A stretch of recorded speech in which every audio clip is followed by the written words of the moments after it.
Hi friends, நம்மளோட மகள் சேனலில் இன்றைக்கி நம்ம வீட்டு வெள்ளரி கொடி தான் பார்க்க போகிறோம். இந்த வெள்ளரி தர்பூசணி ரெண்டுமே வருஷம் நம்ம வீட்டில் போடுறது தான். இந்த வருஷம் கொஞ்சம் லேட் ஆகிடுச்சு. ஏன் லேட் ஆகிடுச்சு அப்படின்னா, இந்த விதை போடுறது, செடி வைக்கிறது, இது எல்லாமே எங்கள் அக்காவோட டிபார்ட்மெண்ட். அதை ரசிக்கிறதும் பறித்து சாப்பிட்றது தான் என்னோடய வேலை. இந்த வருஷம் எங்கள் அக்காவை மேரேஜ் ஆகி போனதால் இப்போ ஊருக்கு வரும்போது தான் இந்த வெள்ளரி விதை போட்டோம். இது போட்டு ஒரு 2 மாதம் இருக்கும். எதனால் அப்படின்னு கேட்டிங்கன்னா, எங்கள் ஊர் சைடில் ஒரு ஏக்கர் அளவுக்கு இயற்கை விவசாயம் அப்படின்னு சொல்லிட்டு அது இயற்கை முறையில் தான் பண்ணுறாங்க. அதெல்லாம் ஒன்றும் பிரச்சனை கிடையாது.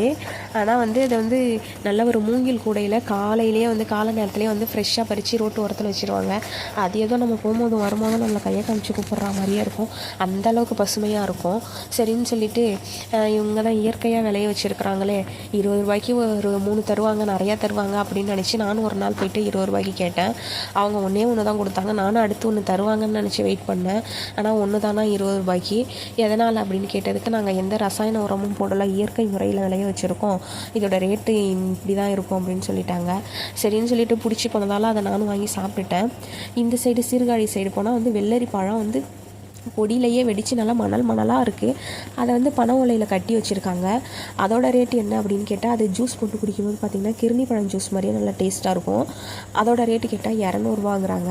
சரி, இதெல்லாம் நமக்கு சரிப்பட்டு வராது, வழக்கமாக நம்ம வீட்டிலையே விளைய வச்சு சாப்பிட வேண்டியதான் அப்படின்னு சொல்லிட்டு நாங்கள் விதை வாங்கிட்டு போட்டோம். இது போட்டு 2 மாதத்துலேயும் நல்ல காய் கொடுக்குது. இந்த தர்பூசணி பார்த்தோம் அப்படின்னா 1 2 அது அந்தளவுக்கு தான் காய்க்கும். தர்பூசணி சீசனே முடிய போகுது. இப்போ தான் அவங்க பிஞ்சு போட்டிருக்காங்க. அது பழுத்ததுக்கப்புறம் நான் இன்னொரு வீடியோ போடுறேன்.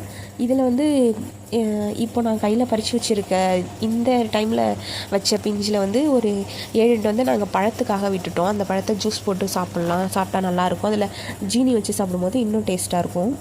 அதுக்காக விட்டு வச்சிட்டோம். இந்த அமாவாசை தான் பிஞ்சு அதிகமாக வைக்கும். இந்த அமாவாசைக்கு பார்த்திங்கன்னா ஒரு 50 பிஞ்சு அளவுக்கு வச்சுருக்கு.